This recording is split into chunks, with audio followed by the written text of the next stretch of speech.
अगर आप इस चैनल पर नए हैं, तो इस चैनल को सब्सक्राइब करें।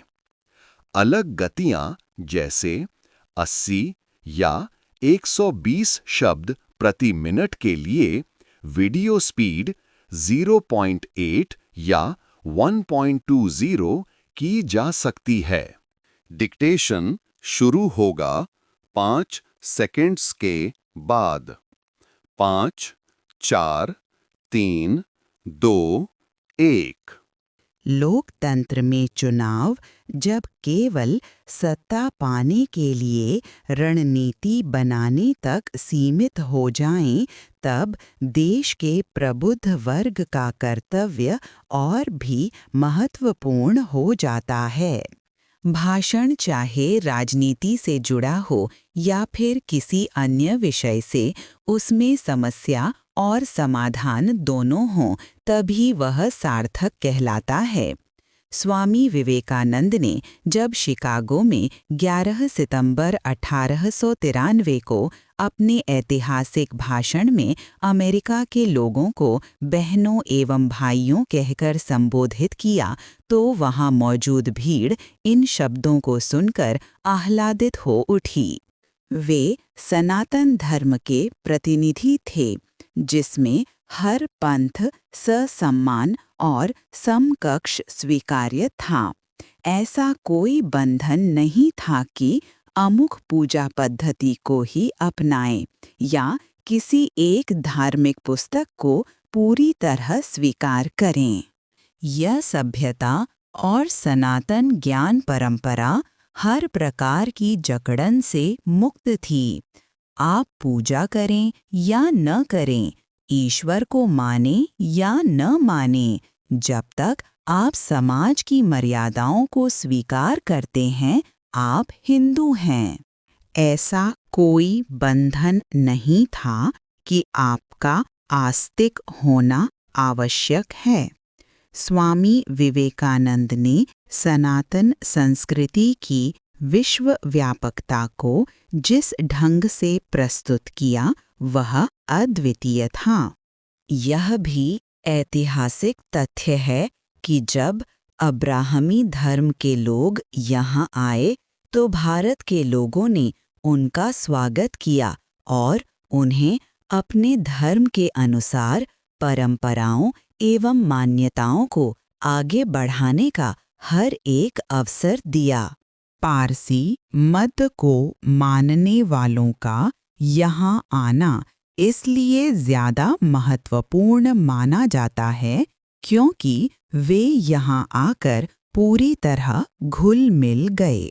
आज उनकी संख्या कम होने के बावजूद उन्हें सम्मान की नज़र से देखा जाता है। देश के निर्माण में उन्होंने जो योगदान दिया है, वह किसी अन्य धर्म से कम नहीं है। भारत में इस समय सभी बड़े पंथों के अनुयायी रहते हैं और उन सभी ने यहाँ की सभ्यता और संस्कृति को आगे बढ़ाने में अहम योगदान दिया है। इस समय देश में सांप्रदायिक माहौल को लेकर विचार अलग-अलग हो सकती हैं, लेकिन यह स्पष्ट है कि यदि आज़ादी के बाद यानी भारत विभाजन के पश्चात के समय पर दृष्टि डाली जाए, तो यह कहना गलत नहीं होगा कि वर्तमान में धार्मिक ढांचे और सांप्रदायिक सौहार्द को लेकर समस्याएं और चिंता बनी हुई हैं। इनका समाधान निकालना केवल सरकार का नहीं, बल्कि समाज का भी कर्तव्य है। इसमें धर्म गुरुओं तथा बौद्धिक वर्ग की भूमिका अहम हो सकती है। इस कर्तव्य को पहचानना और उसे अंगीकार कर समाधान में लगना हर भारतीय का उत्तरदायित्व है। इस कार्य को प्राथमिकता मिलनी चाहिए। यह सवाल भी अहम है कि क्यों सामुदायिक मनमुटाव का लाभ उठाने के लिए अनेक राजनीतिक दल अपने अपने ढंग से अग्रसर हो गए हैं। वे दलगत हित और चुनाव जीतने जैसे सामान्य लक्ष्य को राष्ट्र हित के ऊपर प्राथमिकता देने में नहीं हिचक रहे हैं। इस क्रम में समाज में जातिगत भेदभाव बढ़ाने के प्रयास भी किए जा रहे हैं।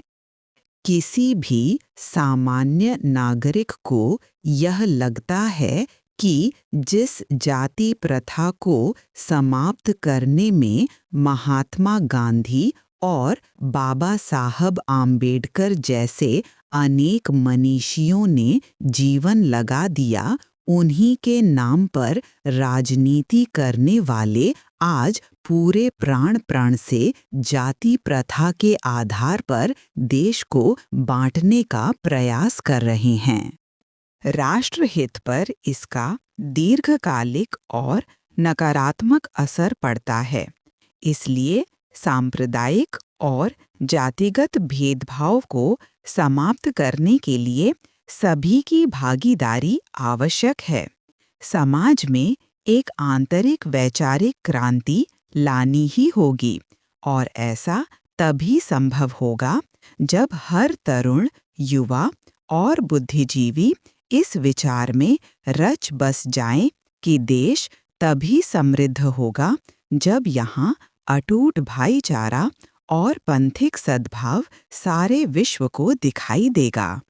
देश तभी सुरक्षित होगा जब अपने अनुभव से सीखकर हर भारतवासी यह अंतर्मन से स्वीकार करेगा कि देशहित सर्वोपरि है और बाकी सब कुछ इसके बाद ही आता है। इसके लिए बौद्धिक, मानसिक और शारीरिक तैयारी आवश्यक है। यह सब कैसे संभव होगा, इसकी सीख स्वामी विवेकानंद हमें बहुत पहले यह कहकर दे गए थे कि बड़े काम में बहुत समय तक लगातार और महान प्रयत्न की आवश्यकता होती है। यदि ऐसे कार्य में कुछ लोग विफल भी हो जाएं, तो भी उसकी चिंता हमें नहीं करनी चाहिए। संसार का यह नियम है कि अनेक लोग नीचे गिरते हैं और उनमें से कुछ फिर उठ खड़े हो जाते हैं। कितने ही दुख आते हैं, कितने ही भयंकर कठिनाइयां सामने उपस्थित होती हैं।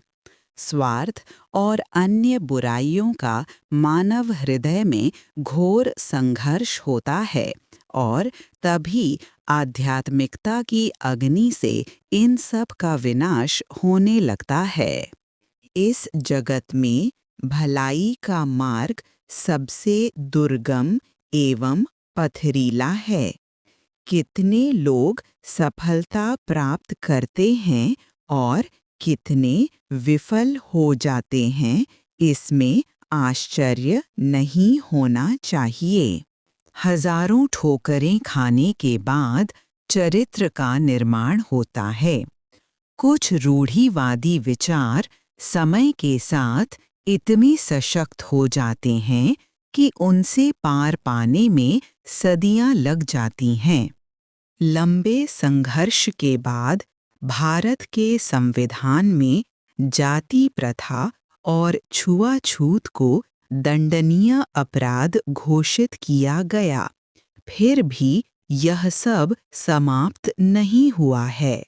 देश के युवाओं को इस ओर विशेष ध्यान देना होगा कि छोटे-छोटे राजनैतिक लक्ष्य सामने रखकर दलगत लाभ लेने के लिए समाज को सांप्रदायिक और जातिवाद के आधार पर विभाजित करने वालों से सावधान रहें। देश की भावी पीढ़ी को खुद को इस सब से बचाना होगा और सामाजिक सद्भाव बढ़ाने की चुनौती को स्वीकार करना होगा। इस संसार में प्रकृति ने जो सृजन किए हैं, उसमें विविधता की सुंदरता को समझने के लिए वह सदा प्रेरित करती है। पंथिक विविधता को भी उसमें निहित सुंदरता को ध्यान में रखकर समझना होगा। ऐसा कौन सा धर्म या पंथ है जो सत्य, शांति, अहिंसा, प्रेम और सदाचार की बात नहीं करता या उसका समर्थन नहीं करता है? जरूरत है तो इन तत्वों को अपने जीवन में आत्मसात करने और उनके अनुरूप आचरण की